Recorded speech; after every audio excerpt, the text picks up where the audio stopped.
អាឡូមីអាឡូ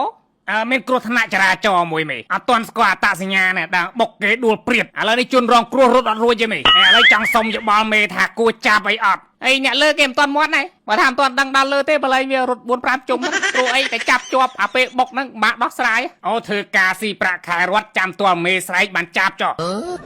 ចុះឲ្យធ្វើមិនអាកូនមេយើងចាប់កូនមេយើងដូចចាប់យើងចឹងឲ្យរត់សិនទៅកូនមេយើងតាមិនម៉ាបើគេសួររកចាំប្រាប់ថាបាត់តរកឃើញអើយមិនបាច់ទេពួកឯងធ្វើការតែម៉ាក់ហ្នឹងដាក់ការងារបើមេលើអត់ស្រែកដោះស្រាយអត់ចេញ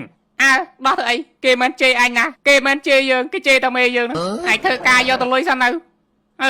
ប្រពន្ធអញ7 8អារាញចាំអ្នកខ្លះរលុយចាំប្រពន្ធមួយអត់រស់ណាអញចាំប្រពន្ធ7រស់ឲ្យគិតមើលឯងខូចតែគ្នាឯងក្រោមហ្នឹងដល់ពេលគេជេរថ្នាក់ដឹកនាំធំគេគ្មានដឹងតែពួកឯងនឹងអ្នកលេបទេថ្នាក់ដឹកនាំកម្ពុជាលោកខិតខំប្រឹងប្រែងធ្វើការងារគ្រប់សពហើយមករវល់អាការងារក៏ពេចកប៉ុកជាមួយពួកឯងទៀតចឹងឯងផ្ដាំមកហើយកុំនិយាយថាទីចំពោះបយាដាក់ទឹកពុះនេះជាសរមយិនសិនកំហុសបន្តិចមាន 24K បោះ TGN ទៅគឺប្រើជាឈុតចឹងហ្មងគឺឆាប់បានផលបងប្អូនទាំងអស់គ្នាចឹងមិនថាពេលយើងចេញទៅណាយើង make up ឬមិន make up ទេកុំភ្លេចធ្វើការ test ស្បែកមុខរបស់យើងបងប្អូនទាំងអស់គ្នាគឺជួយផ្ដល់សំណើមទៅលើស្បែកមុខជួយព្យាបាលមុនទូចមុនធំ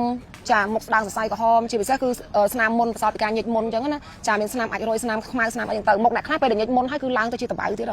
ចាអ្នកដូចស្បែកមុខខ្ញុំចឹងខ្ញុំញិចដល់ពេលចឹងវាមានស្នាមចឹងបន្ទាប់ពីខ្ញុំធ្វើការលាបចឹងមកយើងឆាប់ជួយព្យាបាលឲ្យបាត់នៅស្នាមមុនស្នាមអាចរយឃើញគាត់លាបឲ្យមានអារម្មណ៍ថាស្បែកមុខរបស់យើងគឺឡើងមានជាតិទឹកដូចយើងបានញ៉ាំទឹក4 10 លីត្រចឹងឡើងគីឡូហ្មងអូខេហើយក្លិនគេវិញគឺក៏អូបចេញមកយិនសិនហ្មង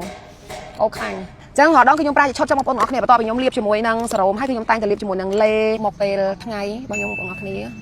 ចានេះសាច់លេគេវិញក្លិនអូបហ្មងចឹងពីច្រើនបងប្អូនទាំងអស់គ្នាលាបដាក់ចំកន្លែងណាដែលមានស្នាមមុនស្នាមអីហ្នឹងគឺយើងដាក់ច្រើន